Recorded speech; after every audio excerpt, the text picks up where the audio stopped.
करनी है, उनकी हमें प्रमुख विशेषताएं देखनी है।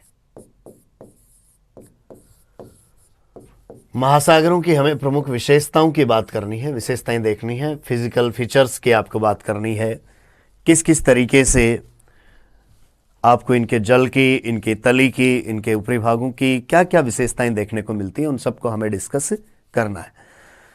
जैसे हमने महाद्वीपों को देखा था, उसी तरीके से महासागरों की भी एक एक विशेषता को आपको देखना है। महाद्वीपों के स्थल पर जिस तरीके की स्थलाकृतिक विशेषताएं थी, वैसे ही महाद्वीपों की, इसकी महासागर की तली पर भी आपको ऐसी ही विशेषताएं कुछ देखने को मिल सकती हैं।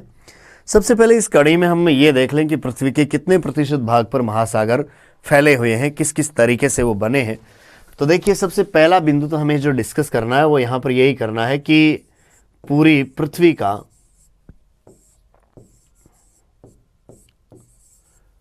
क्षेत्रफल कितना है और उसमें से महासागरों का क्षेत्रफल कितना है। तो पूरी पृथ्वी का क्षेत्रफल है 51 करोड़ वर्ग किलोमीटर। 51 करोड़ वर्ग किलोमीटर। और इसमें से यदि हमें जलमंडल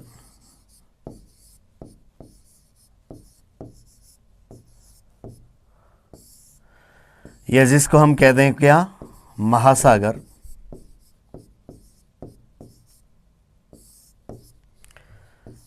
उनका क्षेत्रफल देखें तो वो है 36 करोड़ वर्ग किलोमीटर। 36 करोड़ वर्ग किलोमीटर। 36 करोड़ वर्ग किलोमीटर। 51 करोड़ वर्ग किलोमीटर में से यदि हम जलमंडल या महासागरों का क्षेत्रफल देखें तो 36 करोड़ वर्ग किलोमीटर है, या हम कह दें पूरी पृथ्वी का कितना प्रतिशत भाग है, ये 71% भाग है।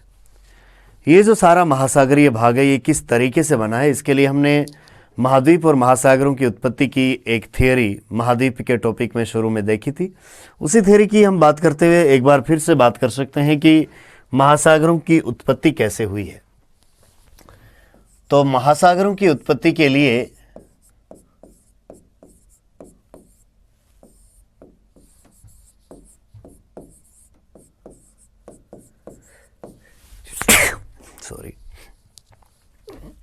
महासागरों की उत्पत्ति के लिए हमें वही वेगनर की थियरी देखनी है, वेगनर का मत देखना है।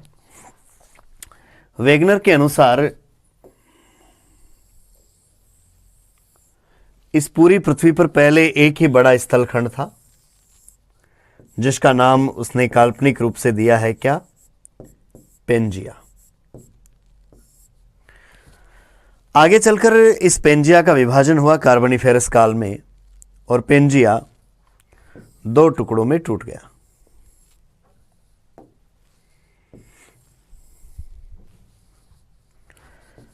उत्तरी खंड को नाम दिया गया अंगारालैंड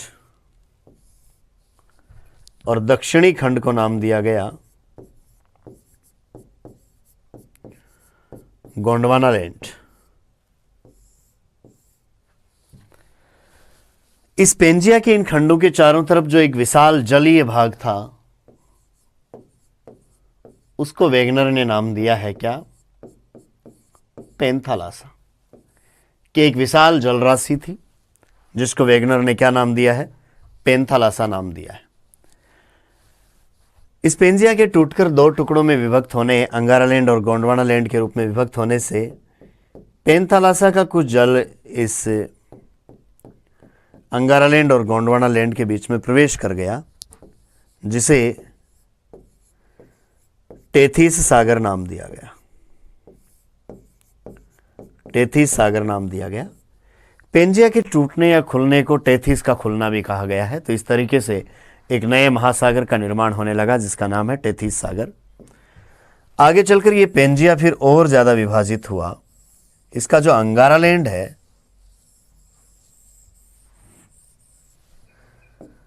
उसके विभाजन से 2 बड़े स्थलखंडों का निर्माण हुआ।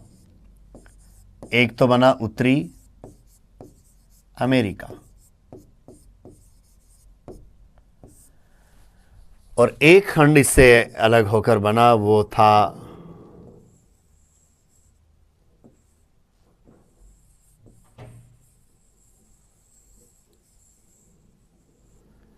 यूरेशिया।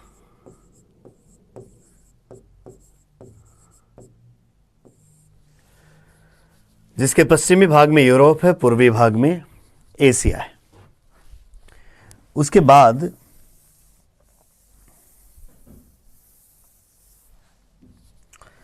ये जो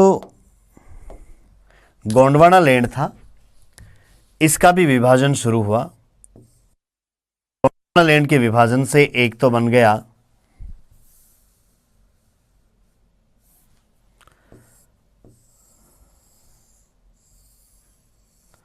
दक्षिण अमेरिका महाद्वीप,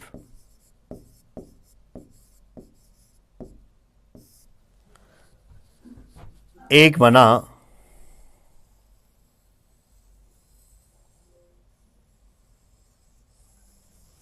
अफ्रीका महाद्वीप,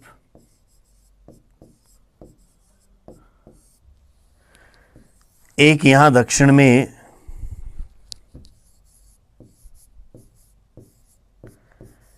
एंटार्कटिका बना,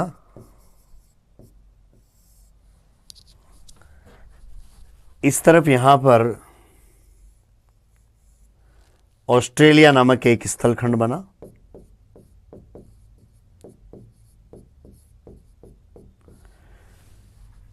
यहां बना मेडागास्कर और प्रायद्वीपीय भारत। आगे चलकर ये जो प्रायद्वीपीय भारत था, ये यहां से चलकर एशिया के दक्षिण में जाकर यहां जुड़ गया। कुल मिलाकर इतना सब विस्थापन होने से जो पेंथालासा था, एक प्रारंभिक महासागर था, वो कई खंडों में विभक्त हो गया।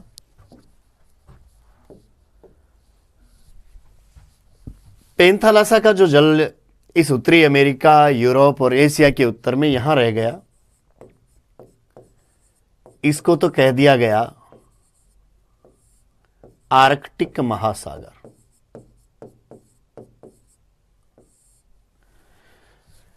पेंथालासा का जो जल उत्तरी अमेरिका, दक्षिण अमेरिका, अफ्रीका और इस यूरेशिया, इनके बीच में यहां आया, उसको कह दिया गया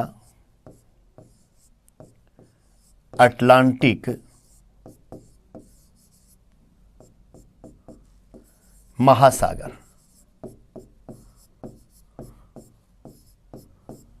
अटलांटिक महासागर।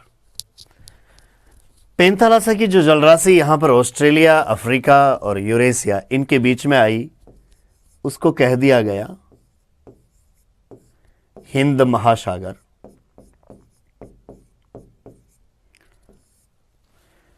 और बचा हुआ जो पेंथालासा था, अवशिष्ट भाग पेंथालासा का, उसको कह दिया गया प्रशांत महासागर।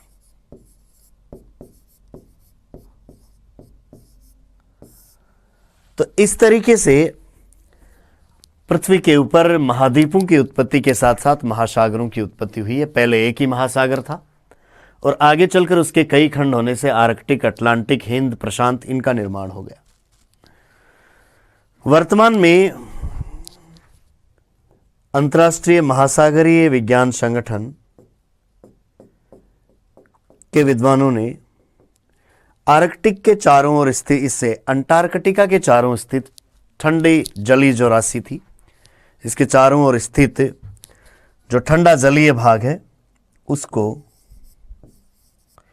एक नए महासागर के रूप में मान्यता दे दी, दक्षिणी महासागर। दक्षिणी महासागर। परंतु कुछ विद्वानों द्वारा इस बात का विरोध भी किया गया है कि ये दक्षिणी महासागर कोई अलग महासागर नहीं है, अटलांटिक महासागर का ही दक्षिणी भाग है, प्रशांत का दक्षिणी भाग है, या हिंद का ही दक्षिणी भाग है, तो इसको किसी अलग महासागर के रूप में मान्यता देने का कोई तुक नहीं है, नहीं देनी चाहिए। ऐसा करके कई विवाद की स्थिति है। कुछ विद्वान इन महासागरों की संख्या 4 मानते हैं और कुछ इनकी संख्या 5 मानते हैं। जनरली हम जो नई इसके बारे में जानकारी प्राप्त हो चुकी है दक्षिणी महासागर की, उसको ध्यान में रखते हुए यहाँ पर 5 महासागरों के ही अध्ययन हम करेंगे, 5 के बारे में ही जानकारी लेंगे। पूरे ग्लोब के ऊपर इनकी अवस्थिति की क्या है और कौन से महासागर के रूप में कितना क्षेत्रफल है, क्या क्या विशेषताएं हैं, ये कुछ जनरल सी बातें हम जान लेते हैं। उसके बाद में कुछ बड़े बिंदुओं पर भी हमें डिस्कस करना है महासागरों के संबंध में।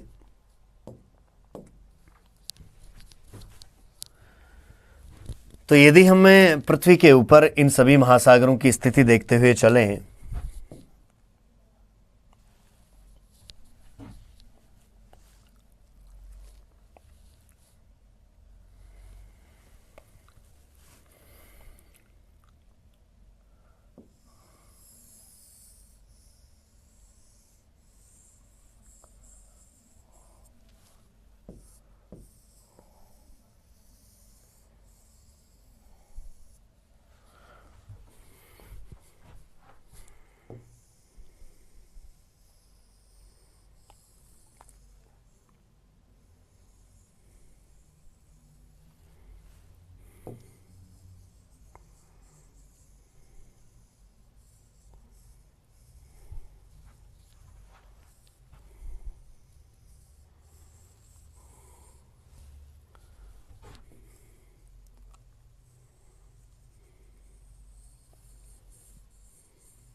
ये जो वर्तमान व्यवस्था है, इस व्यवस्था में हम विभिन्न महासागरों की अवस्थिति की यहां पर अब देखेंगे। सबसे उत्तर में यहां पर आपने बात की है, कौन सा महासागर है? आर्कटिक महासागर।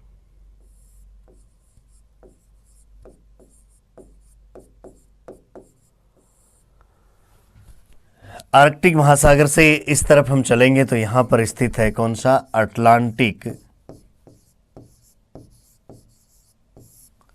या हम कह दें अंध महासागर।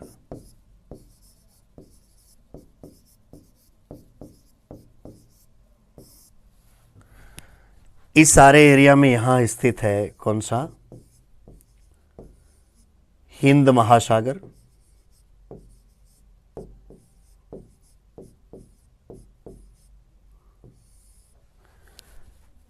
इससे इस तरफ चलेंगे तो यहां पर पेंथालासा का अवशिष्ट भाग, जिसको हम कहते हैं कौन सा? प्रशांत महासागर। और चूंकि पृथ्वी गोल है तो उसका कुछ भाग हम इधर देख पा रहे हैं।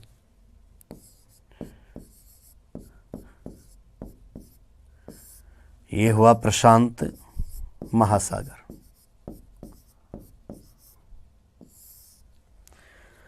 दक्षिण में यहां पर अंटार्कटिका के चारों तरफ ये जो ठंडी जलीय राशि है,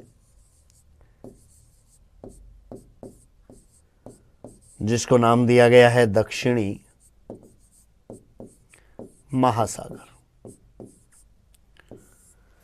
तो कुल मिलाकर ये महासागरों की स्थिति है। कौन सा महासागर कहां पर स्थित है? आर्कटिक है वो उत्तरी अमेरिका, यूरोप और एशिया, इनके उत्तर में उत्तरी ध्रुव के चारों ओर फैला हुआ है। अटलांटिक है वो उत्तरी और दक्षिण अमेरिका, यूरोप और अफ्रीका, इनके बीच में दोनों गोलार्धों में एस अक्षर की आकृति में यहां पर फैला हुआ है। हिंद महासागर की स्थिति देखें तो ये अफ्रीका, यूरेशिया, ऑस्ट्रेलिया, इनके बीच में लगभग त्रिभुजाकार, ऊपर से संकड़ा, नीचे से चौड़ा और अंग्रेजी वर्णमाला का थोड़ा एम अक्षर बनाता हुआ यहां पर स्थित है। प्रशांत महासागर इस तरफ एशिया, ऑस्ट्रेलिया और उत्तरी और दक्षिण अमेरिका, इनके बीच में लगभग गोलाकार या वृत्ताकार आकृति में है, जिसका ऊपरी भाग थोड़ा संकड़ा है। हम त्रिभुजाकार जैसी आकृति से भी इसकी तुलना कर सकते हैं। दक्षिण में अंटार्कटिका के चारों तरफ जो ठंडी जलीय राशि है वो चारों तरफ एक वलय के रूप में, एक रिंग की तरह है। तो एक वलय जैसी आकृति में फैला हुआ है कौन सा? दक्षिणी महासागर। तो ये तो है महासागरों की सबकी लोकेशन की कौन सा कहाँ पर है। औसत रूप से देखा जाए तो यहाँ पर अब महासागरों के संबंध में हमें एक दो फैक्ट और चर्चा करने हैं, उनकी बात कर लेते हैं। देखिए,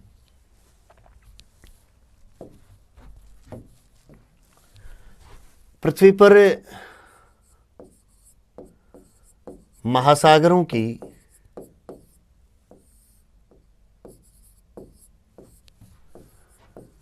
समुद्र तल से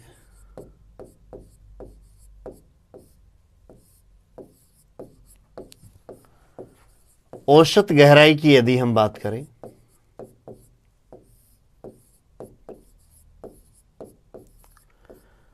तो औसत गहराई लगभग 3800 मीटर। महासागर औसत रूप से 3800 मीटर तक गहरे हैं। यदि हम इन महासागरों के क्षेत्रफल के अनुसार भी बात कर लें तो देखिए,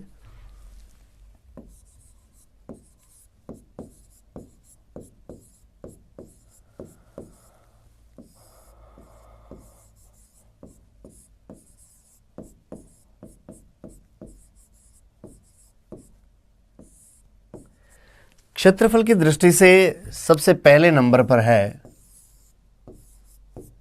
प्रशांत महासागर। प्रशांत महासागर, प्रशांत महासागर देखा जाए तो लगभग 16.5 करोड़ वर्ग किलोमीटर क्षेत्रफल में फैला हुआ है। या हम कह दें 16 करोड़ वर्ग किलोमीटर से भी ज्यादा एरिया में फैला हुआ है। कौन सा? प्रशांत महासागर। प्रशांत के बाद में दूसरे नंबर पर आता है अटलांटिक या अंध महासागर। अटलांटिक महासागर,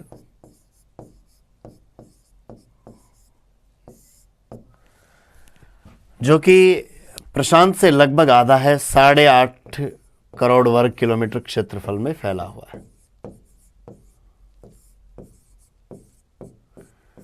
8.5 करोड़ वर्ग किलोमीटर क्षेत्रफल में फैला हुआ है। क्षेत्रफल की दृष्टि से यदि हम तीसरा नंबर देखें तो तीसरे नंबर पर है हिंद महासागर। हिंद महासागर, हिंद महासागर का क्षेत्रफल है लगभग 7.3 करोड़ वर्ग किलोमीटर।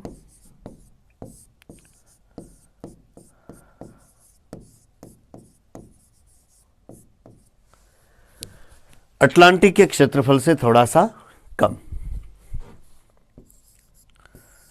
चौथे नंबर पर आता है नए महासागर के रूप में जिसको मान्यता दी गई, कौन सा? दक्षिणी महासागर, सदर्न ओशियन।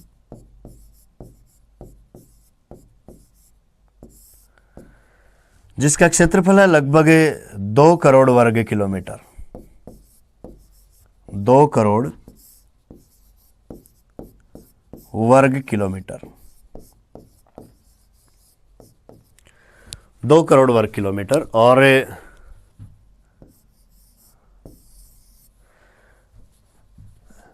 पांचवें नंबर पर, या हम कह दें सबसे छोटा जो महासागर है वो है आर्कटिक महासागर। आर्कटिक महासागर, जिसका क्षेत्रफल है लगभग 1.5 करोड़ वर्ग किलोमीटर।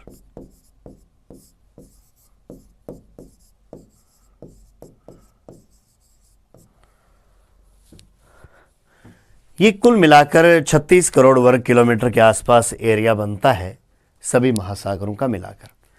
तो ये महासागरों का क्षेत्रफल की दृष्टि से क्रम है। ये घटते क्रम की हमने बात की है। आरोही क्रम, अवरोही क्रम आप देख सकते हैं। प्रशांत, अटलांटिक, हिंद, दक्षिणी महासागर और आर्कटिक महासागर। बढ़ते क्रम की यदि हम बात करें तो आर्कटिक, दक्षिणी महासागर, हिंद महासागर, अटलांटिक और प्रशांत महासागर, ये इनका बढ़ता क्रम हो सकता है।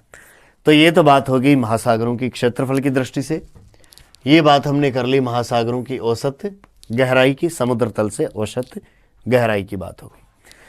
चलिए इसके बाद में हमें देखना है महासागर के अंदर हमें कौन कौन सी विशेषताओं को पढ़ना है। आपको इन 5 महासागरों के बारे में पढ़ना है एक एक करके, और प्रत्येक महासागर में क्या क्या विशेषताएं हैं, उसके जल की क्या विशेषताएं हैं, उसके ऊपर कौन से द्वीप हैं, तटीय भाग में कौन से सागर हैं, कौन सी जलसंधियां हैं, इन सब को हमें जानना है। हालांकि लेकिन सबसे ज़रूरी बात यह कि हम जनरल एक चीज़ देखें कि महासागरों का जो तली है, बॉटम है, इनका नीचे वाला भाग है, वो किस तरीके का बना होता है, क्या क्या चीज़ें आपको उस पर मिलती है।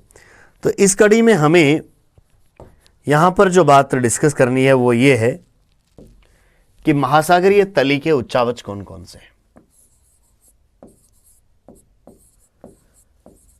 महासागरीय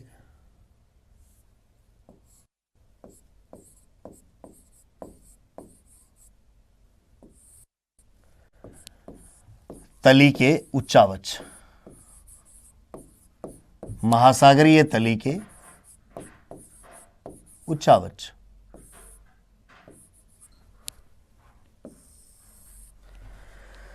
यदि हम महासागर की तली देखें तो मान लीजिए ये तो कोई महाद्वीप का खंड है, ये पर्वत है, ये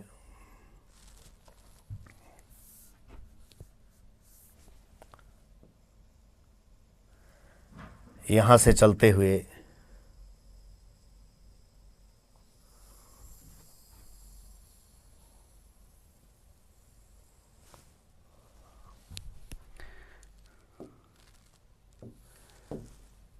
ये जो सारा भाग है ये एक महासागर है, हम ऐसा मान लें।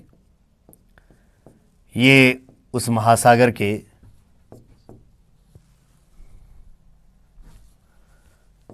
जल का ऊपरी लेवल है, आप ऐसा कह दें।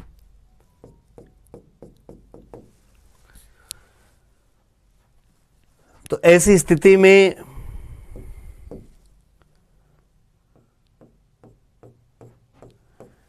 इस महासागर की ये जो तली है, इस पर कौन कौन से आपको उच्चावच देखने को मिलते हैं, कौन कौन से रिलीफ फीचर, ऊंचे नीचे भाग क्या देखने को मिलते हैं। जैसे एक महाद्वीप पर हमें मिलते हैं पर्वत पठार मैदान, उसी तरीके से हमें समुद्रों पर भी कुछ पर्वत पठार मैदान ये देखने को मिलते हैं। किस किस तरीके से वो हैं और क्या क्या उनकी मुख्य विशेषताएं, ये देखा जाए। सबसे पहली बात तो ये कि ये जो महासागर है, इसका ये जो ऊपरी तल है, इसको हम कहते हैं समुद्र तल। समुद्र तल, सी लेवल।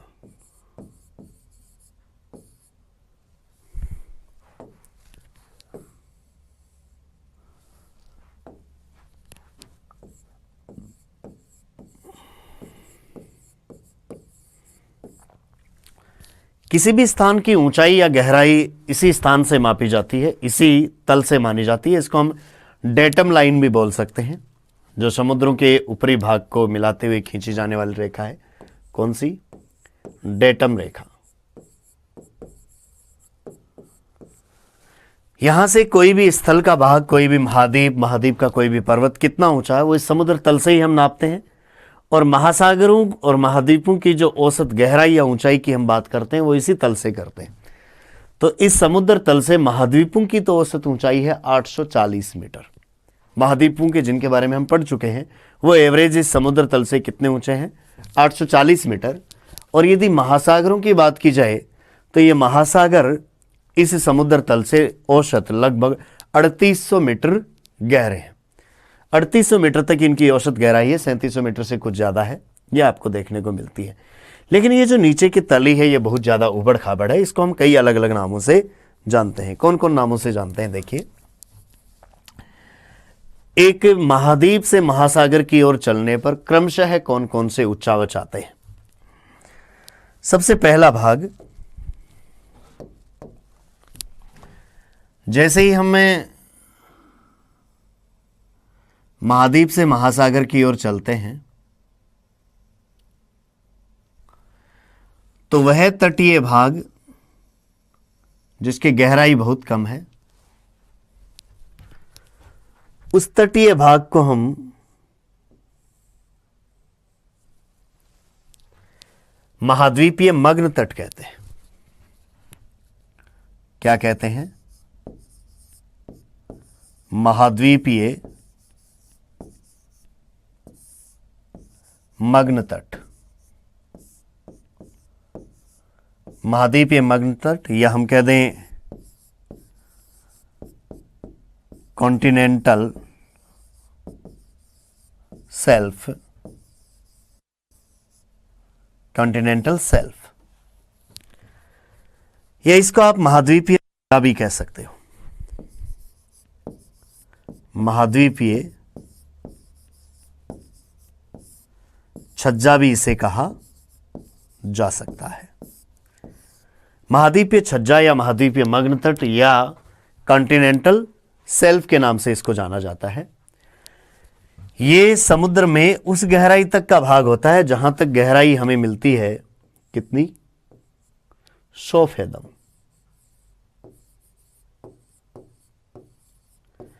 एक फेदम में 6 फीट होते हैं, तो 100 फेदम का मतलब लगभग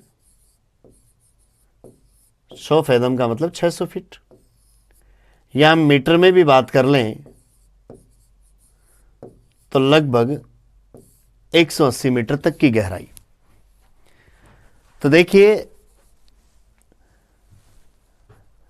इस समुद्र तल से हम देखते जाएं गहराई, तो जहां पर भी आपको 100 फेदम की गहराई मिल जाए, या 600 फीट की गहराई मिल जाए, या 180 मीटर तक की गहराई मिल जाए, वहां तक का जो इस महासागर की तली का भाग है, इसका नाम होता है महाद्वीपीय मग्न तट या कॉन्टिनेंटल सेल्फ या महाद्वीपीय छज्जा।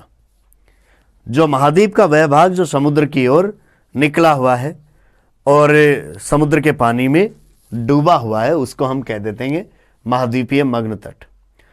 अब इस मग्न तट की जो चौड़ाई है, ये कोई फिक्स नहीं होती है, इसकी फिक्स होती है गहराई। तो जब किसी समुद्र में हमने चलने पर जल्दी से गहराई बढ़ती जाती है, उसमें तो ये जो मग्न तट है इसकी चौड़ाई आपको कम मिल जाएगी, और जहां पर गहराई धीरे धीरे बढ़ती है वहां पर आपको इस मग्न तट की चौड़ाई काफी ज्यादा मिल जाएगी, यानी बहुत दूर तक मिल जाएगा।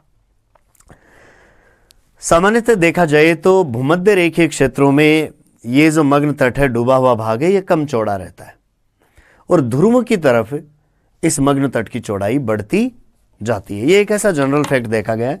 आपको ऐसा पूछा जाए कि मग्न तटों की चौड़ाई भूमध्य रेखा से ध्रुवों की तरफ क्या रहती है, किस तरीके से परिवर्तित होती है या नहीं होती है?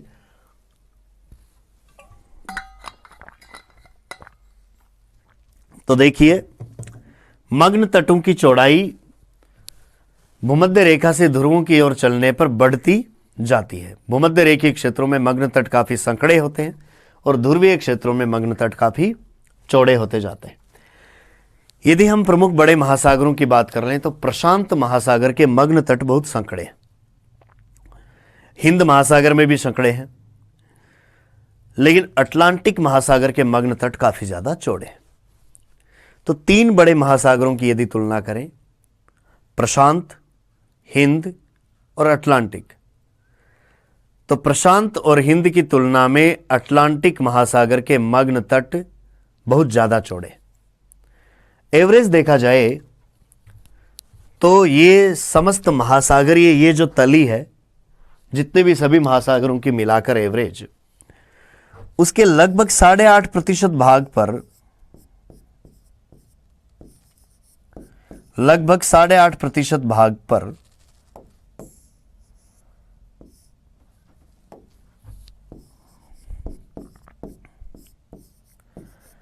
इस महाद्वीपीय छज्जे का या महाद्वीपीय मग्न तट का विस्तार है।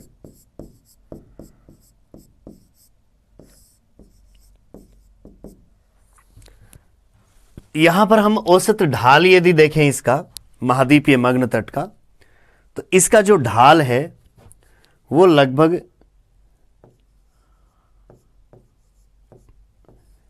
1 डिग्री से लेकर 3 डिग्री तक होता है। तो इसमें दो तो आपको आंकड़े याद करने हैं, दो फैक्ट याद करने हैं। क्या? एक तो गहराई तो कितनी होती है? 100 फेदम की या 600 फीट की या 180 मीटर की। ढाल का जो कोण होता है वो 1 डिग्री से 3 डिग्री तक होता है। चौड़ाई भूमध्य रेखीय क्षेत्रों में कम होती है, ध्रुवीय क्षेत्रों में ज्यादा हो जाती है। 3 बड़े महासागरों में प्रशांत और हिंद के मग्न तट बहुत संकड़े हैं, अटलांटिक के काफी ज्यादा चौड़े हैं। अटलांटिक में भी भूमध्य रेखीय क्षेत्रों में तो मग्न तटों की चौड़ाई कम है, लेकिन अटलांटिक में भी उत्तरी और दक्षिणी ध्रुव की ओर आप जाते हो तो वहां पर मग्न तट की चौड़ाई काफी ज्यादा आपको मिलती जाती है। अटलांटिक के भी उत्तर में हम चलेंगे तो वहां पर है आर्कटिक महासागर, और आर्कटिक महासागर का मग्न तट सबसे ज्यादा चौड़ा है। परीक्षा में प्रश्न भी पूछा गया है कि निम्न में से कौन से महासागर का मग्न तट सबसे ज्यादा चौड़ा है। यह आपको प्रश्न पूछा जा चुका है पहले आरपीएससी द्वारा। तो आर्कटिक महासागर का मग्न तट बहुत ज्यादा चौड़ा है, क्योंकि ध्रुवीय क्षेत्रों में समुद्रों की गहराई ज्यादा नहीं होती है, इसलिए तट से जैसे ही हम समुद्र की ओर चलते हैं तो गहराई तेजी से नहीं बढ़ती, धीरे धीरे बढ़ती है। धीरे धीरे बढ़ती है तो 100 फेदम की गहराई काफी दूर जाने के बाद में आएगी। भूमध्य रेखीय क्षेत्रों में 100 फेदम की गहराई थोड़ा सा चलते ही आ जाएगी। इसलिए भूमध्य रेखीय क्षेत्रों में मग्न तट संकड़े और ध्रुवीय क्षेत्रों में मग्न तट काफी ज्यादा चौड़े होते जाते हैं। इसीलिए आर्कटिक महासागर के मग्न तट बहुत ज़्यादा चौड़े हैं, और हम उस आर्कटिक को शेल्फ सागर या महाद्वीपीय मग्न तट का सागर या छज्जे के रूप में, छज्जे के ऊपर फैला हुआ सागर भी इसको कहते हैं। 3 बड़े महासागरों की हमने तुलना भी कर ली, और इसमें यह भी देख लिया कि सबसे ज़्यादा चौड़ा मग्न तट आपको कहाँ पर मिलता है, तो वो मिलता है कहाँ पर? आर्कटिक की ओर। जहां पर मग्न तटों की चौड़ाई अधिक होती है, नॉर्मली वहां पर मत्स्य व्यवसाय, मछली का व्यवसाय भी काफी दूरी तक होता है। ये कुछ चीजें आप एडिशनल इसमें देख सकते हैं। मग्न तटों के बाद में जहां भी 100 फेदम की गहराई हो जाती है, लगभग 180-200 मीटर तक का भाग हो जाता है, उसके आगे का ये जो तल है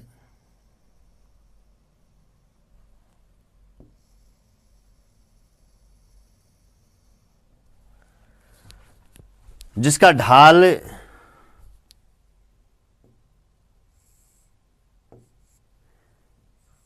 3 डिग्री से 5 डिग्री है,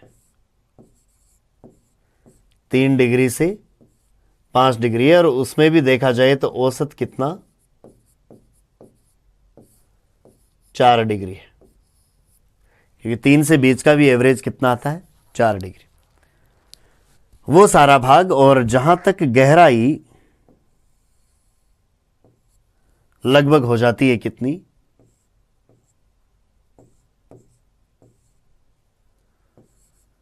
2000 मीटर की, 2000 मीटर की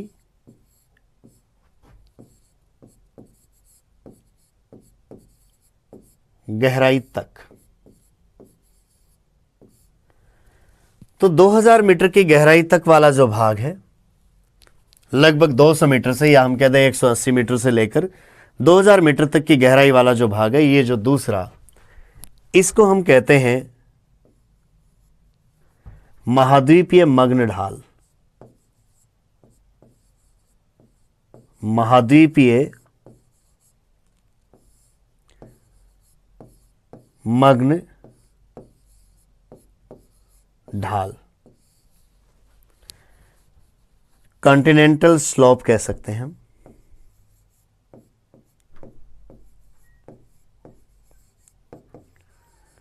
कॉन्टिनेंटल स्लोप कह सकते हैं।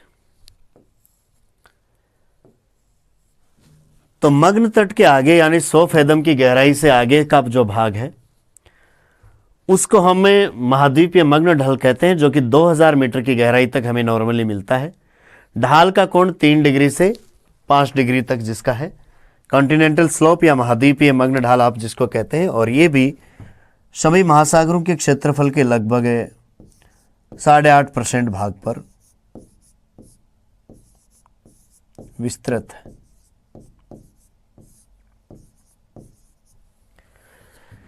जिन महासागरों के मग्न तट चौड़े हैं कॉन्टिनेंटल शेल्फ या महाद्वीपीय छज्जे जिनके चौड़े हैं, उन्हीं में ही आपको लगभग मग्न तट या कॉन्टिनेंटल स्लोप हैं, ये भी उन्हीं में ही आपको ज़्यादातर चौड़े मिलेंगे।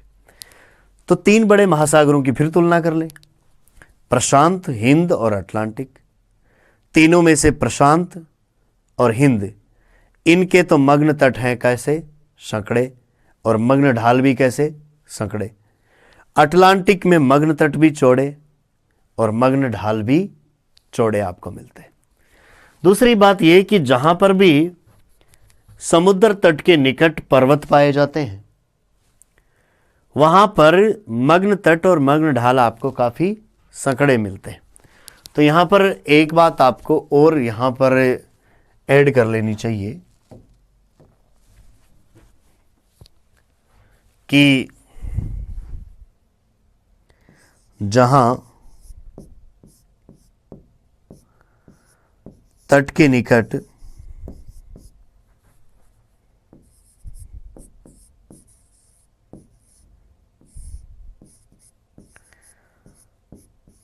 पर्वत होते हैं,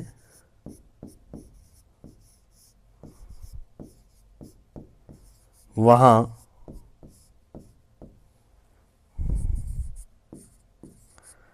मग्न तट व ढाल सामान्यतः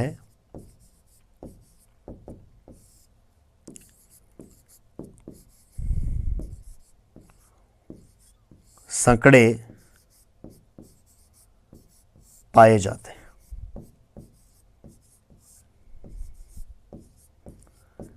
संकड़े पाए जाते हैं।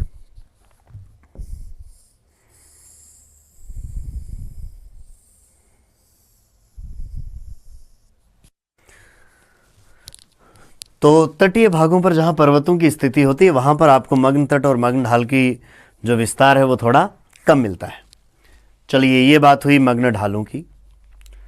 मग्न ढाल जहां समाप्त होते हैं वहां पर थोड़ी गहराई अचानक से बढ़ती है।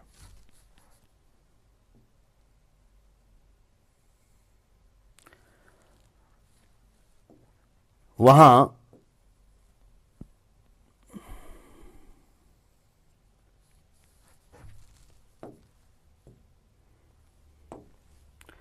अचानक से थोड़ी गहराई बढ़ती जाती है। महाद्वीपों की ओर से जो भी अवसाद या मलबा आता है वो मग्न तट और मग्न ढालों के ऊपर से होते हुए यहाँ पर जमा होने के बाद में यहाँ पर एक थोड़ा सा बड़ा स्लोप सा बनता है। इस भाग को हम महाद्वीपीय उभार कह देते हैं।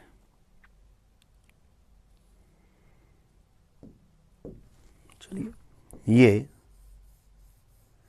ये वाला जो भाग है इसको हम कह देते हैं क्या, महाद्वीपीय उभार। महाद्वीपीय उभार, या हम कह दें कॉन्टिनेंटल राइज।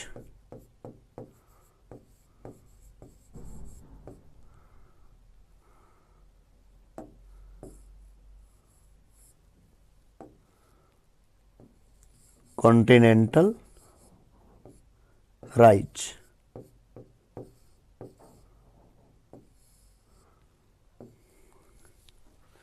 ये वाला भाग। ये जो महाद्वीपीय मग्न तट और मग्न ढाल वाला एरिया है, इसके ऊपर हमें कई पानी में डूबी हुई कंदराएं या कैनियन भी देखने को मिलते हैं। तो यहां पर एक तथ्य हमारे लिए ये भी नोट करने का है कि मग्न तट और मग्न ढालों पर कंदराएं पाई जाती हैं जिनकी सीमा इस महाद्वीपीय उभार तक है, यानी इसके बाद में आपको कंदराएं या खाइयां देखने को नहीं मिलती, सी कैनियन जिनको हम कह सकते हैं। तो एक बात ये यहां पर हमें और नोट कर लेनी चाहिए कि मग्न तट व मग्न ढालों पर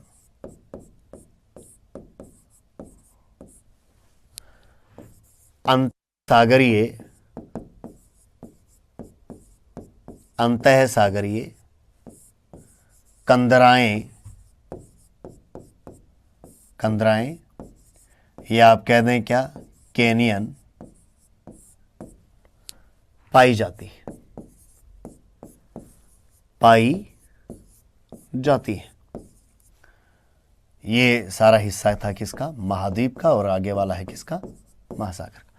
तो चलिए, मग्न तट और मग्न ढालों पर आपको कुछ खाइयां या कंदराएं देखने को मिलती है। कैसे बनती होंगी ये कंदराएं और खाइयां, तो इसके बारे में कई लोगों ने अलग अलग मत दिए हैं। कुछ ने तो ऐसा कहा कि ये भाग पहले स्थल के रूप में ही था, तो यहाँ पर नदियों ने अपनी घाटियां बनाई, और बाद में या तो ये तटीय भाग है, ये नीचे धंसकर मग्न तट और मग्न ढालों के रूप में बन गए हैं, या समुद्र का तल ऊंचा उठ गया होगा, यानी समुद्र का पानी ऊंचा आ गया होगा, इसलिए नदियों की घाटियां डूब गई होंगी।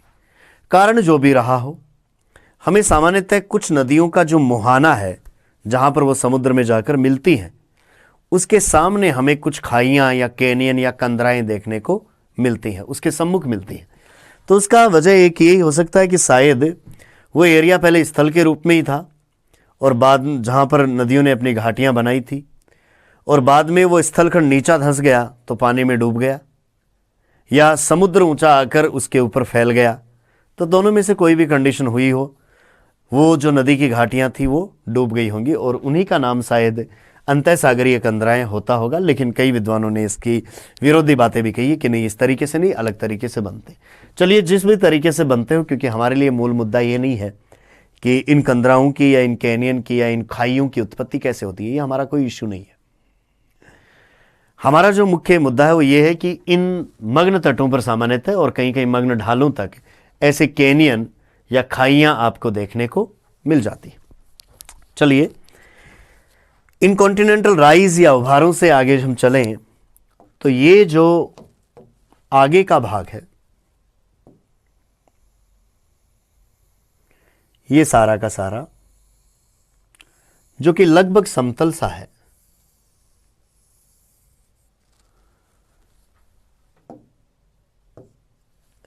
इस भाग को हम क्या कहते हैं, गहन सागरीय मैदान के नाम से इसको जानते हैं। गहन सागरीय मैदान, जिसका ढाल है वो बहुत जेंटल सा होता है, बहुत नॉर्मल सा होता है, ज्यादा नहीं होता है, 1 डिग्री से भी आपको कम सा ही मिलता है। चलिए, ये जो सारी तली है नीचे वाली, इसका नाम है गहन सागरीय मैदान।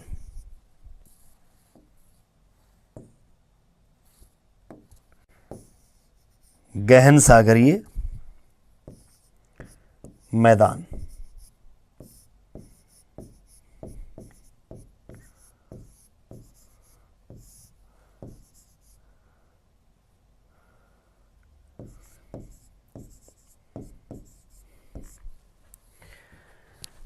इन गहन सागरीय मैदानों का ढाल का कोण बहुत कम होता है, 1 डिग्री से भी आपको लगभग कम देखने को मिलता है ढाल का कोण, लगभग समतल सा भाग होता है। और किसी भी महासागर में देखा जाए तो उसकी तली पर सबसे ज्यादा एरिया में जो फैला होता है वो गहन सागरीय मैदान ही होता है। सभी महासागरों में देखा जाए तो एवरेज 75% भाग पर विस्तार है।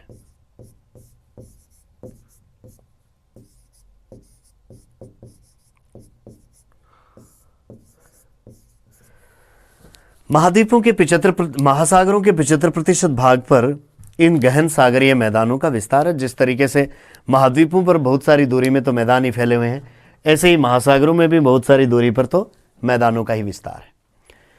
लेकिन जिन महासागरों में मग्न तट और मग्न ढाल ये चौड़े हो जाते हैं, उनके फिर गहन सागरीय मैदान आपको ज़्यादा चौड़े नहीं मिलते। हालांकि प्रत्येक महासागर में सबसे ज़्यादा चौड़ाई वाला भाग रहेगा तो गहन सागरीय मैदान ही, लेकिन जिनमें मग्न तट और मग्न ढाल ज़्यादा चौड़े हैं, उनका गहन सागरीय मैदान अन्य महासागरों की तुलना में संकड़ा मिलेगा। इन तटीय मैदानों और ढालों की तुलना में तो चौड़ाई मिलेगा, लेकिन अन्य से तुलना करेंगे तो कैसा मिलेगा, संकड़ा मिलेगा। 3 बड़े महासागरों में तुलना कर लो, प्रशांत में, हिंद में और अटलांटिक में, तो प्रशांत और हिंद का तो जो टोटल उनकी तली का एरिया है, जो टोटल उनका बॉटम है, उसके 80% से ज़्यादा, 80% से ज़्यादा भाग पर इन गहन सागरीय मैदानों का विस्तार है। लेकिन वहीं आप अटलांटिक महासागर की यदि तुलना करोगे तो अटलांटिक महासागर में मात्र 55% भाग पर गहन सागरीय मैदान का विस्तार है। तो ये एक बड़ा इश्यू है। यदि हम गहन सागरीय मैदान की बात करें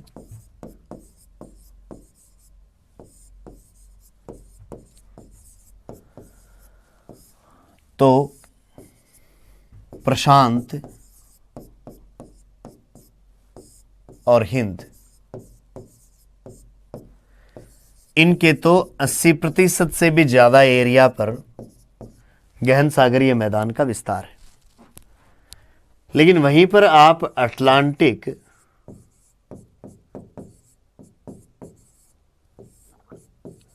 या अंध महासागर की तली देखें तो उसके मात्र 54.9% भाग, या हम कह दें लगभग कितना, 55% भाग पर गहन सागरीय मैदान का विस्तार है।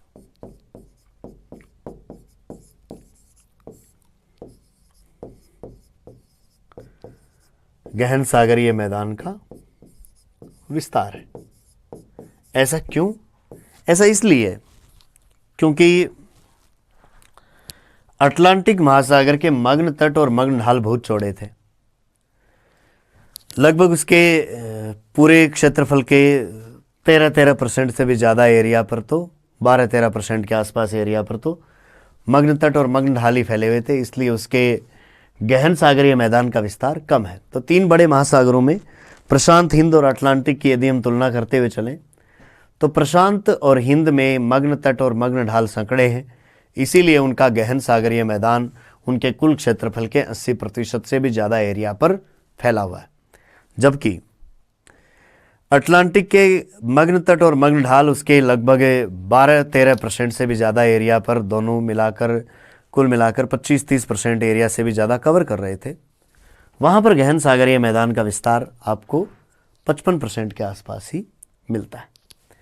तो ये बात तीनों महासागरों के गहन सागरीय मैदान के विस्तार के संबंध में हुई। अब देखिए यहाँ पर ये जो गहन सागरीय मैदान है, इसके ऊपर हमें कुछ कटक, कुछ पर्वत देखने को मिलते हैं।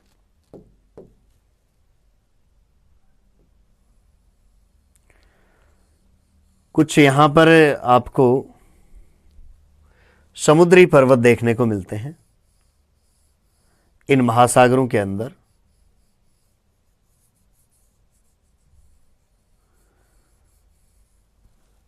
इनको हम कह देते हैं महासागरीय कटक, महासागरीय कटक।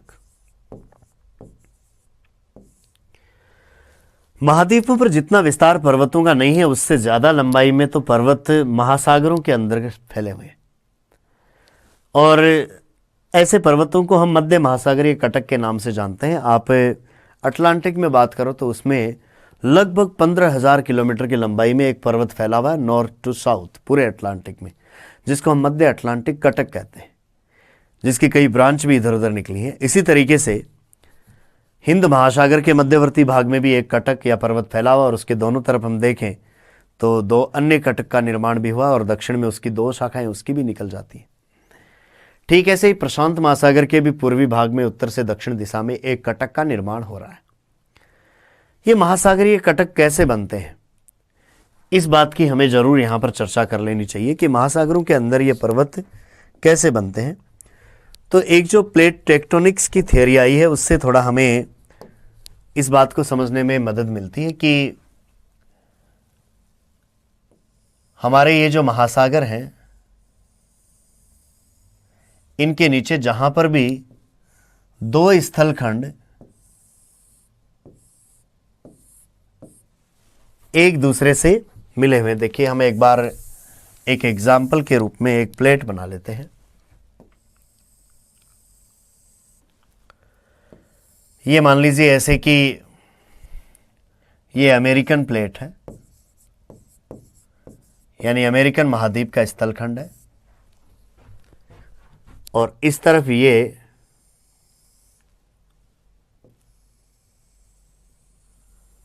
यूरेशियन प्लेट है।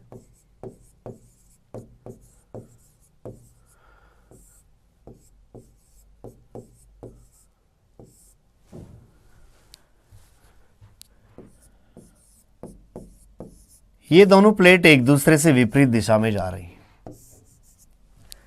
ऐसा होने से भूगर्भ से जो अंदर मैग्मा का भंडार है, पिघली या अर्ध पिघली जो चट्टानें हैं भूगर्भ की, वो इन दोनों खंडों के अलग होते ही इनके बीच से यहां से पिघला हुआ ये लावा या अर्ध पिघली अवस्था में ये बाहर की ओर निकलता है, और बाहर निकलकर यहां पर ये जमा हो जाता है। तो इस लावा के जमने से यहां पर ये क्या बनने लग गया है, एक महासागर ये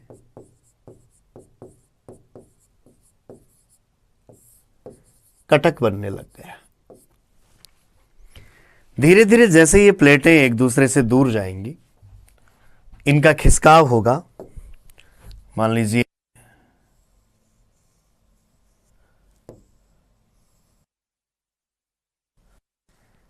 दोनों ही प्लेटें, ये एक इधर तक खिसक गई, एक यहां तक खिसक गई।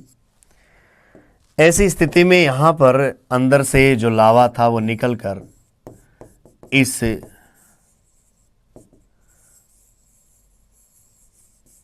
पूरी तली पर यहां पर फैला हुआ है। तो दोनों प्लेटों के एक दूसरे के विपरीत दिशा में जाने से भूगर्भ से निकलकर यहां पर जमता गया, और ऐसा होने से इस महासागर के अंदर, इस महासागर के अंदर एक पर्वत का निर्माण हो गया। इस तरीके से ये जो पर्वत बने हैं, इनको हम कहते हैं महासागरीय कटक। तो ये एक एग्जाम्पल हमने लिया है कौन से महासागर का, अटलांटिक महासागर का। तो महासागरों के नीचे जब दो प्लेटें एक दूसरे से अलग दिशा में जाती हैं तो भूगर्भ से पिघला हुआ लावा बाहर निकलता है और महासागर की तली पर फैल जाता है, और ये चौड़ाई में फैलने के साथ साथ कुछ ऊंचाई में भी फैलता है, एक पर्वत के रूप में बन जाता है। ऐसे ही अटलांटिक महासागर के बीच में एक पर्वत या कटक बना है जिसको हम मध्य अटलांटिक कटक के नाम से या मध्य महासागरीय कटक के नाम से जानते हैं। ऐसा कटक अटलांटिक महासागर में 15,000 किलोमीटर की लंबाई में बन चुका है लगभग। हिंद महासागर में ये एक उल्टे वाई अक्षर जैसी आकृति में बन चुका है, जो उत्तर से लक्षद्वीप के दक्षिण से लेकर एक लंबी पट्टी के रूप में चलता है और मध्यवर्ती भाग में जाकर फिर दो शाखाओं में फैल जाता है। इसके अलावा अरब सागर की ओर एक नया ही कटक बन रहा है, अंडमान सागर की ओर एक नए कटक का निर्माण हो चुका है, तो हिंद में भी बने।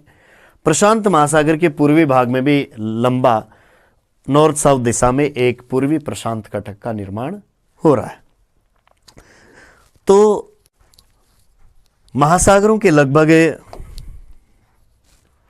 7% एरिया पर ऐसे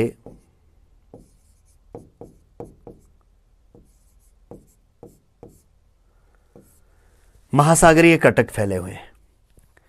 महासागरीय कटकों के अलावा कुछ एक महासागरों के अंदर समतल शिखर वाली पहाड़ियां भी हैं। बीच बीच में कहीं कहीं आपको संकड़े शिखर के बजाय समतल शिखर वाली पहाड़ियां भी मिलती हैं।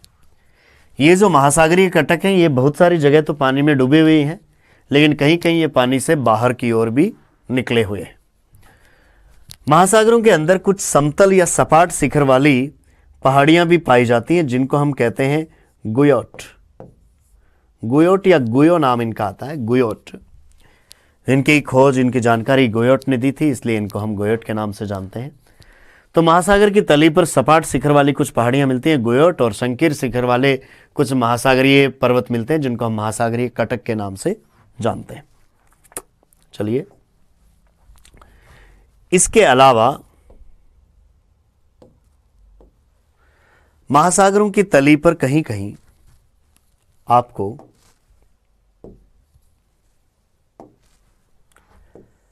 कुछ खाई या गर्त भी देखने को मिलते हैं।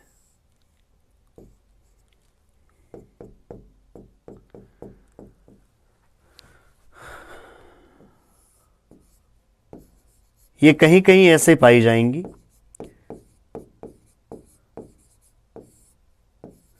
महासागरीय खाई, या जिनको हम कहते हैं क्या, ट्रेंच,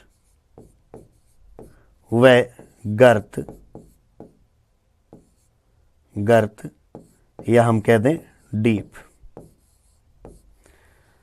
तो महासागरों की तली पर कुछ महासागरीय खाइयां या हम कहते हैं ट्रेंच, और कुछ गर्त यानी डीप पाए जाते हैं। सामान्यतः खाई जो लंबा और संकड़ा भाग है, ज़्यादा चौड़ाई वाला नहीं है, काफ़ी लंबाई में फैला, उसको हम खाई या ट्रेंच कह देते हैं। और जो ज़्यादा चौड़ाई में या लगभग गोलाकार आकृति में फैला हुआ है, छोटे भाग हैं, उनको हम कह देते हैं क्या, गर्त। खाई एक बहुत लंबा सारा भाग होती है, और एक खाई में कई गर्त हो सकते हैं, एक खाई में भी कई गर्त बने हुए हो सकते हैं। तो महासागरों की तली पर हमें कुछ खाइयां और कुछ गर्त देखने को मिलते हैं। कुल मिलाकर ये सब हैं महासागरीय तली के उच्चावच। महाद्वीप से महासागर की ओर चलते हुए सबसे पहला जो भाग है उसको तो हम कहते हैं महाद्वीपीय मग्न तट या महाद्वीपीय छज्जा या कॉन्टिनेंटल सेल्फ, जिसका ढाल होता है 1 डिग्री से 3 डिग्री तक, जिसकी अधिकतम गहराई होती है 100 फेदम यानी 600 फीट यानी लगभग 180 मीटर या 200 मीटर के आसपास हम मान लें। इसी एरिया पर सामान्यतः प्रवाल जीव जो निवास करते हैं वो पाए जाते हैं, प्रवाल भित्तियाँ पाई जाती हैं। और इसी एरिया पर हम देखते हैं मत्स्य का व्यवसाय काफ़ी ज़्यादा होता है। अटलांटिक के मग्न तट काफ़ी चौड़े हैं, प्रशांत और हिंद में बहुत संकड़े हैं, जहाँ पर्वत होते हैं किनारे पर वहाँ पर मग्न तट संकड़े होते हैं नॉर्मली। और इसके अलावा देखा जाए तो आर्कटिक महासागर के मग्न तट सबसे ज़्यादा चौड़े हैं, वो तो है ही पूरी तरीके से मग्न तट पर फैला हुआ ही लगभग, यानी महाद्वीपीय छज्जे पर फैला हुआ या सेल्फ सागर उसको हम बोल सकते हैं। भूमध्य रेखीय भागों पर इन मग्न तटों की हम चौड़ाई देखें तो कम होती है थोड़ी, लेकिन ध्रुवीय क्षेत्रों की ओर ज़्यादा होती जाती है। इनसे आगे का जो भाग है उसको हम कहते हैं महाद्वीपीय मग्न ढाल, जिसका ढाल का कोण 3 डिग्री से 5 डिग्री तक होता है, एवरेज 4 डिग्री हम मान सकते हैं। कुछ निचले भागों में जाकर अचानक से इनका ढाल 20 डिग्री तक भी हो जाता है। महासागरों के लगभग 8.5% से भी ज़्यादा एरिया पर यह फैला हुआ है और 2000 मीटर की गहराई तक ये आपको मिलते हैं। अटलांटिक में मग्न तट और मग्न ढाल दोनों ही ज़्यादा चौड़े हैं और प्रशांत और हिंद के ये दोनों ही संकड़े हैं। मग्न ढाल का आगे का भाग है वो महाद्वीपीय उभार या कॉन्टिनेंटल राइज के नाम से जाना जाता है, और इसके आगे का महासागर की तली पर जो सबसे ज़्यादा विस्तृत भाग है उसको हम कह देते हैं गहन सागरीय मैदान, जो महासागरों के लगभग 75% भाग पर फैला हुआ है। और इस गहन सागरीय मैदान का विस्तार देखें तो प्रशांत और हिंद में तो ये 80% से भी 80.3% भाग पर यह गहन सागरीय मैदान उनमें फैला हुआ है। लेकिन यदि हम यहाँ पर बात करें अटलांटिक की, तो अटलांटिक में मात्र 55% भाग पर ही ये गहन सागरीय मैदान फैला हुआ है, क्योंकि अटलांटिक में मग्न तट और मग्न ढाल ये दोनों ही ज़्यादा चौड़े थे। उसके बाद में देखा जाए तो इस गहन सागरीय मैदान पर हमें कुछ संकड़े शिखर वाले कटक और कुछ सपाट शिखर वाले पर्वत मिलते हैं। सपाट शिखर वाले या समतल शिखर वाले पर्वतों को हम कह देते हैं क्या, गोयोट, और संकड़े शिखर वाले इन पर्वतों को हम कह देते हैं महासागरीय कटक, जो कहीं कहीं द्वीपों के रूप में समुद्र के पानी से बाहर भी निकले होते हैं। इन महासागरीय कटकों का निर्माण महासागरीय तली के नीचे प्लेटों के एक दूसरे से दूर खिसकने के कारण होता है, जिसके कारण भूगर्भ से पिघला या अर्ध पिघला थोलेआइटिक प्रकार का लावा है वो बाहर निकलकर जमता रहता है महासागर की तली पर। वो काफ़ी दूरी में भी विस्तृत होता है, साथ साथ वो ऊंचाई की ओर भी बढ़ता जाता है, और इस तरीके से महासागर की तली है वो बहुत ज़्यादा उबड़ खाबड़ हो गई है। अटलांटिक महासागर, प्रशांत, आर्कटिक, हिंद, इन सब में मिलाकर एक बहुत लंबा पर्वत फैला हुआ है। इतने लंबे पर्वत तो महाद्वीपों पर भी नहीं है जितनी ज़्यादा लंबाई में महासागरों में पर्वत का विस्तार हो चुका है। इसके अलावा महासागर की तली पर हमें कुछ खाइयां या गर्त या ट्रेंच भी देखने को मिलते हैं। कटक में देखा जाए तो सबसे लंबा, सबसे बड़ा और सबसे स्पष्ट कटक अटलांटिक महासागर में। सबसे लंबा, बड़ा व सुस्पष्ट महासागरीय कटक, सुस्पष्ट महासागरीय कटक अटलांटिक महासागर में, अटलांटिक महासागर में स्थित है, जिसको हम मध्य अटलांटिक कटक भी कहते हैं, जिसको मध्य अटलांटिक कटक के नाम से भी जाना जाता है। प्रशांत में पूर्वी प्रशांत कटक है, हिंद महासागर में चेगोस कटक है, जिसके आगे चलकर सेंट पॉल कटक के नाम से कई और नाम भी हो जाते हैं, जो कि हमें हिंद महासागर पढ़ते समय देखेंगे। आर्कटिक में लोमनोसोव कटक आपको देखने को मिलता है। इन कटक के अलावा ये जो खाइयों की हम बात कर रहे हैं, ट्रेंच की, गर्तों की बात कर रहे हैं, तो यदि हम महासागरीय खाइयों की बात करें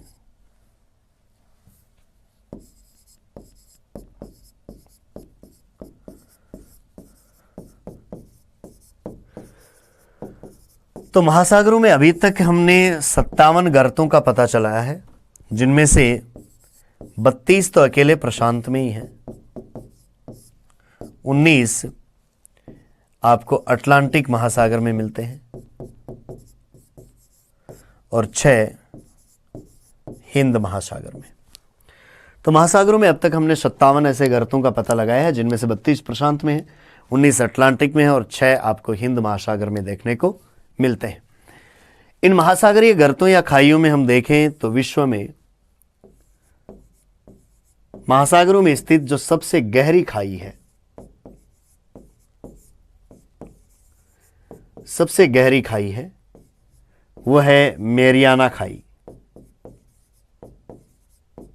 मेरियाना खाई जो कि पश्चिमी प्रशांत महासागर में स्थित है। पश्चिमी प्रशांत महासागर में फिलीपींस के तट के निकट ये मेरियाना खाई स्थित है, जो कि महासागरों में स्थित सबसे गहरी खाई है। और इस मेरियाना में ही जो सबसे गहरा स्थान है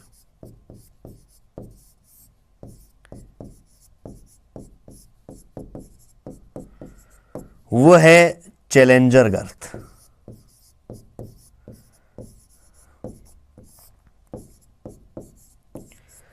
तो सभी महासागरों में हमें सबसे गहरा जो बिंदु मिलता है वो प्रशांत की मेरियाना खाई में स्थित चैलेंजर गर्त है, उसमें मिलता है। और ये चैलेंजर गर्त लगभग 11,034 मीटर गहरा है समुद्र तल से। समुद्र तल से हम देखें तो ये 11,034 मीटर गहरा है चैलेंजर गर्त, जो कि प्रशांत महासागर की मेरियाना खाई में स्थित है। इतना गहरा भाग है कि यदि आप पूरी एवरेस्ट को भी उठाकर समुद्र तल से ऊपर उसका जितना भी भाग है 8,848 मीटर, वो सारा का सारा इस प्रशांत महासागर की मेरियाना खाई या इस चैलेंजर गर्त वाले भाग में डालें तो भी एवरेस्ट पूरी पानी में डूब जाएगी और उसकी चोटी के ऊपर भी 2,000 मीटर तक आपको पानी देखने को मिलेगा, क्योंकि उसकी ऊंचाई तो लगभग 9 किलोमीटर ही है एवरेस्ट की। तो और ये जो गर्त बन रहा है ये 11 किलोमीटर से भी ज़्यादा गहरा बन रहा है, तो भी 2 किलोमीटर तो आपको फिर भी इसके ऊपर पानी ही देखने को मिलेगा। तो ये आपको महासागरीय तली के ऊपर देखे जाने वाले कुछ प्रमुख उच्चावच आपको देखने को मिलते हैं। महासागरीय तली की हमने यहाँ पर बात की कि महासागर की तली पर आपको कौन कौन से उच्चावच या रिलीफ, या हम कह दें बॉटम के रिलीफ कौन कौन से देखने को मिलते हैं, तो उन सब की अपनी यहाँ पर बात हो चुकी। ये महासागरों की तली का एक बेसिक इंट्रोडक्शन है। इस तली को हम प्रत्येक महासागर का जैसे जैसे अध्ययन करेंगे तब तक, चाहे प्रशांत का कर ले, चाहे हम हिंद का कर ले, चाहे अटलांटिक का कर ले, प्रत्येक महासागर का अध्ययन करेंगे तब इस तली के बारे में हम और ज़्यादा जानकारी उन महासागरों के संदर्भ में स्पेसिफिक लेते जाएंगे। क्योंकि अभी तक तो हमने जनरल जानकारी ली है, जैसे ही हम प्रत्येक महासागर का पढ़ेंगे तो मग्न तट, मग्न ढाल, महाद्वीपीय उभार, गहन सागरीय मैदान, महासागरीय कटक, गुयोट, खाइयाँ, गर्त, इन सब के बारे में वहाँ पर बात करेंगे। और फिर महासागर के अंदर कौन सा द्वीप है, कौन सी जल संधियाँ हैं, पानी की लवणता कितनी है, खारापन कैसा है, तापमान कैसा है, घनत्व कैसा है, इसका बहुत सारी बातें हमें प्रत्येक महासागर के संदर्भ में करनी है। इसमें कौन कौन से मार्ग आपको विभिन्न सागरों से जोड़ते हैं, इस महासागर के किनारे पर कौन से आंतरिक सागर हैं, कौन सी खाड़ियाँ हैं, उनको सबको हमें देखना है। तो हालांकि आपका जो प्रश्न आ रहा है परीक्षा में वो तो ज़्यादा हार्ड नहीं आ रहा है, सिंपल ही आ रहा है, लेकिन आपकी ऐसी कुछ बार बार में डिमांड आती है कि हमें बहुत गहराई से पढ़ाया जाए। तो हालांकि ज़रूरत नहीं है इसकी, फिर भी आपकी इच्छा है तो हम सारा मैटर है वो बहुत गहराई से लेकर चलेंगे, पढ़ लेंगे। क्वेश्चन बहुत ईजी से आ रहे हैं, ये ज़रूर है। और जैसी बातें हम नॉर्मली करते हैं महासागरों के संदर्भ में, जो बेसिक जानकारी लेते हैं, क्वेश्चन उसी में से आ रहे हैं। बहुत गहराई से जानकारियाँ लेने की वैसे ज़रूरत नहीं है। लेकिन एक तो इसमें ये समस्या है कि हम बहुत सारी मार्केट में किताबें देखते हैं, तो किताबों में उन्होंने इस डर से कि कहीं भी कोई क्वेश्चन बाहर नहीं चला जाए तो बहुत सारी जानकारियाँ ठूंस दी, और फिर हमें ये लगता है कि इतनी सारी जानकारियाँ हमने नहीं पढ़ी। जैसे महाद्वीपों के बारे में हमने डिस्कस किया, तो विश्व भूगोल की किताबों में जहाँ पर महाद्वीपों के बारे में जानकारी होती है वो प्रत्येक देश का अलग से वर्णन कर रहे हैं।